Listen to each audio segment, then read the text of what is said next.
5:49 now at KLIF. A new study by the journal Psychological Science has figured out why your last Bumble date might not have gone as planned. It said even the best algorithms can't predict what attracts us to each other. I think most of the time we can't predict. We can't tell you what, you know. You always ask a friend, what is it you're looking for in a man or a woman?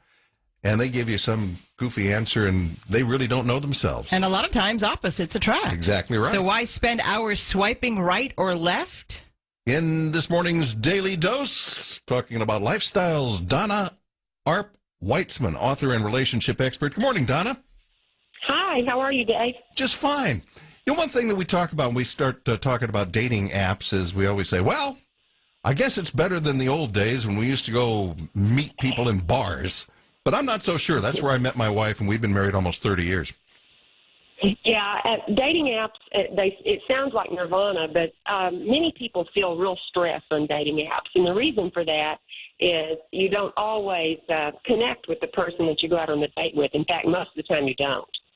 So why waste time on these dating apps? Should we just be going to bars or hanging out in other places instead?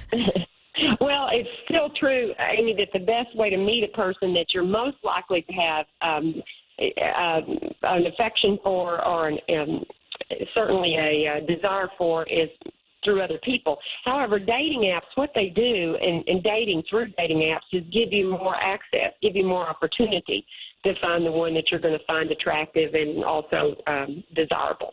So it just opens up your opportunities. You know, we doesn't mean it's going to be nirvana. Yeah, excuse me, I didn't mean to interrupt. We know from using Facebook and Twitter that people are not real honest about who they are, and I don't mean that they're blatantly lying, but you know, we always try to put a best foot forward and try to make ourselves sound smarter or funnier or in some way better than we might really be in person, and I would think that's a big problem with dating apps. Well, it's a huge problem. At least 10% of all the people that are on dating apps have lied in some way fairly significantly. And that would be about maybe their career, their job,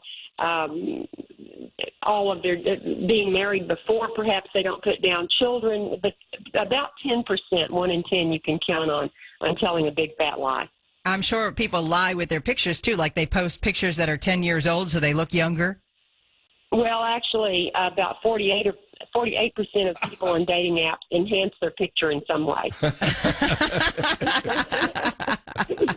Wow, that's not surprising.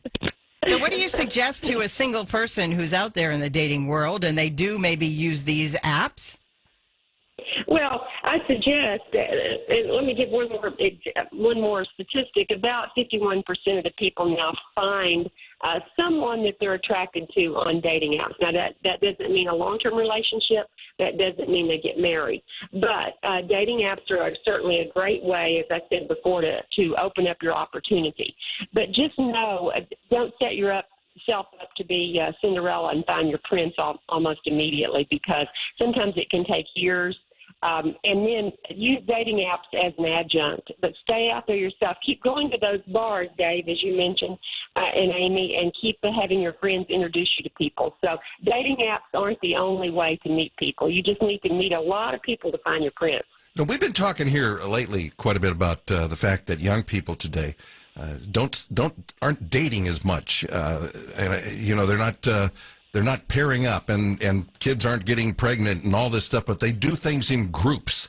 We were talking about the other day. Right. We went to dinner, and my wife and I noticed a bunch of kids coming in. Obviously, it was homecoming or something, and they were all dressed up for dinner. And they were in a group. It wasn't like they were paired off. And so I'm wondering if the age of people who use dating apps we're talking what, millennials and older, or are there a lot of young? No. Well, there's all ages that use dating apps. In fact, the fastest growing segment of population using dating apps are people over 60. But the reason kids go in groups now, it's expensive to date. And for millennials, it's just a lot less expensive if you go in a group. You all go Dutch treat, you throw money in. But if you're going to spend time dating, actually taking someone out for a nice candle dinner or whatever, that's very expensive. And I hear a lot of millennials tell me they just don't want to spend that kind of time and that kind of money. with no assurances of finding the person that they're going to desire or fall in love with. So a woman shouldn't expect a guy to pay anymore. I mean, that's gone out the window. Well, it certainly has gone down. And now men that find women desirable and attractive and really have hope that they will have a long-term relationship do like to go ahead and pay on the first date.